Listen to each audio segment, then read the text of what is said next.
Good morning. Ngayong araw tayo po ay magluluto ng baked or roasted bakoko o sa English tinatawag itong sea bream. Pwede rin itong isdang ito na lutuin na sinigang or kinamatisan. Pwede rin sa sweet and sour or Chinese style with scallion. Pero ngayong araw magluluto tayo yung pinakasimple at pinakamadaling gawin. Una, lalagyan natin ito ng asin. Kailangan natin itong i-marinate sa salt and pepper para magkaroon ito ng masarap na lasa. Gagamit din tayo dito ng lemon pepper. Baliktarin natin. Ganon din ang gawin natin dito sa kabila. Lalagyan din natin ng salt and pepper.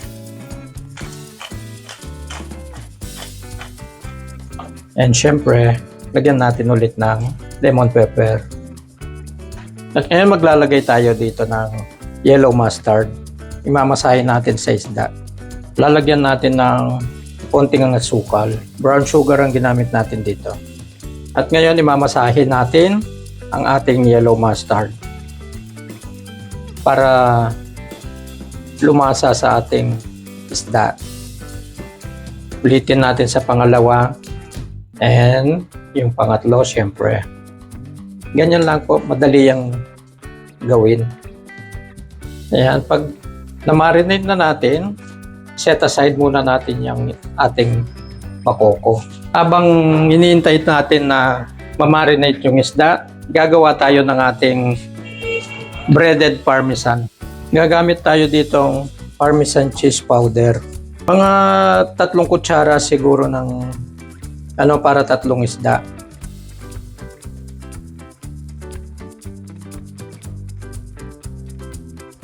Maglalagay din tayo dito ng garlic powder. Pwede ring fine chop na garlic ang gamitin niyo. Depende sa inyo kung gusto niyo. Maglalagay din tayo dito ng pinch of paprika. Mas maganda kung meron kayo yung smoked paprika, mas masarap yun. Kung meron din kayong available na dill, pwede din tayo dito maglagay. Kahit dry dill or fresh dill. Ngayon, haluin lang natin ito. Hindi na tayo dito maglalagay ng asin kasi may asin na yung isda. At yung ating parmesan medyo may alat din naman yan. I-breaded na natin ang ating isda.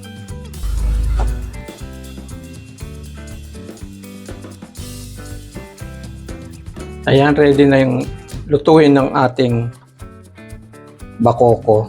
Ipipreheat natin ang ating oven at this time. Kailangan natin dito at least 200 degrees centigrade. Habang pinipreheat natin ang ating oven, kukuha tayo ng isang non-stick baking tray. Lagyan natin ng canola spray para hindi mahirap maglinis pagkatapos.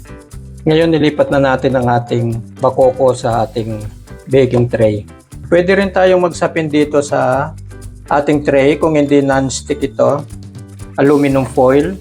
Tapos lagyan natin ng wax paper o yung tinatawag na pan liner para hindi siya dumikit.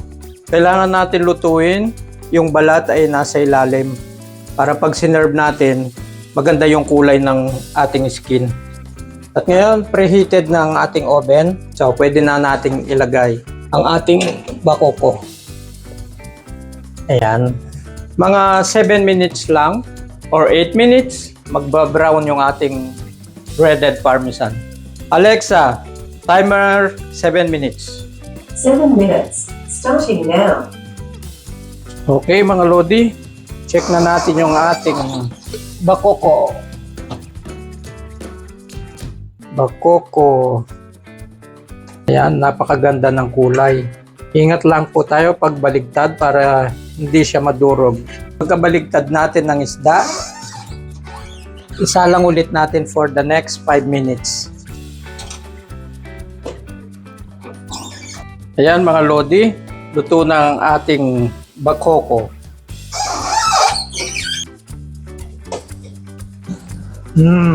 Sarap. Pwede nating maging dipping dito. Chili mansi, mayonnaise, or Mary Rose, 4,000 island dressing.